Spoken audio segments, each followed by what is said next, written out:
He was born into power, but he died chasing immortality. This is the story of a man who conquered the world before he turned 30.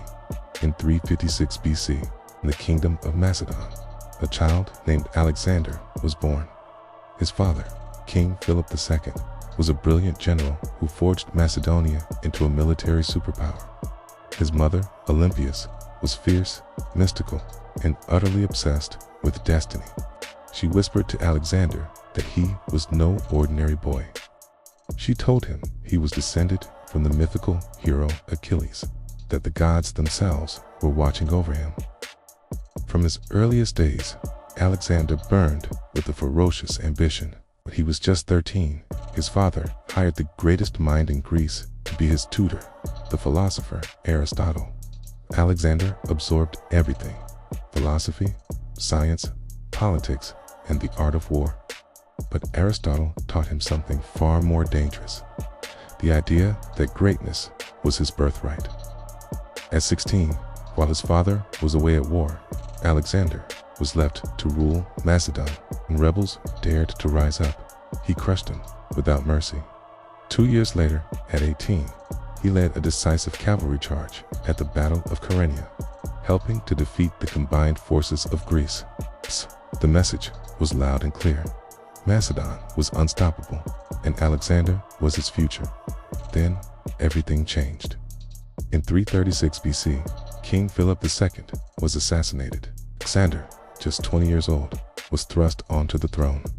His enemies saw weakness, a chance to tear the empire apart. They were wrong. With ruthless speed, Alexander executed his rivals, silenced all dissent, and secured his crown. He then turned his attention south, toward Greece. When the city of Thebes rebelled, Alexander's response was terrifying. He destroyed it completely. The men were killed. The women and children were sold into slavery. The city was erased from the map. After that, Greece never rebelled again. Caesar's gaze was already fixed eastward, toward the greatest empire the world had ever known, Persia. In 334 BC, he crossed into Asia with a force of about 40,000 soldiers. The Persian army numbered in the hundreds of thousands. The odds didn't matter to him. At the Battle of Granicus, Alexander charged headfirst into the enemy lines, risking his own life to secure victory. At Issus, he faced King Darius III himself and forced the Persian king to flee for his life. Alexander pursued him relentlessly across the continent. City after city fell.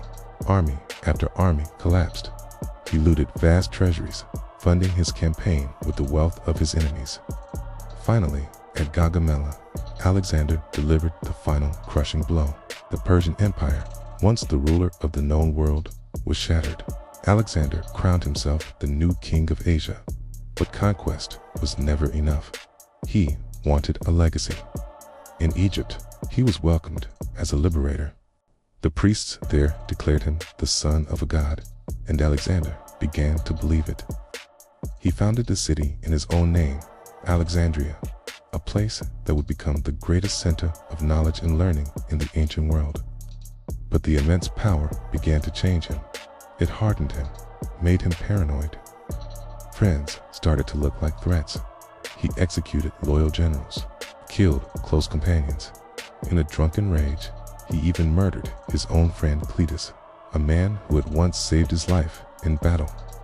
Still, he marched on. He led his army through deserts that burned men alive and across mountains where soldiers froze to death. He pushed into India, a land of strange beasts and endless fighting, where war elephants crushed his troops. After 8 years of non-stop conquest, his army finally broke.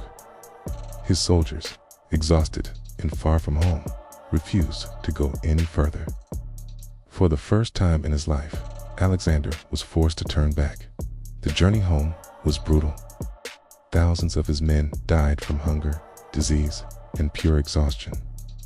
He had built a vast empire, but it was fragile and held together by his will alone.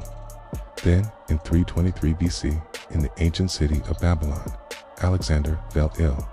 A raging fever took hold, leaving him weak and silent. Okay. At just 32 years old, the man who had conquered the known world was dead. When his generals asked who should inherit his vast empire, Alexander whispered a single, fateful answer: to the strongest. His death unleashed chaos. His generals tore the empire apart, fighting each other for control in decades of bloody warfare. Yet, Alexander's legacy never faded. More than 2,000 years later, his name still.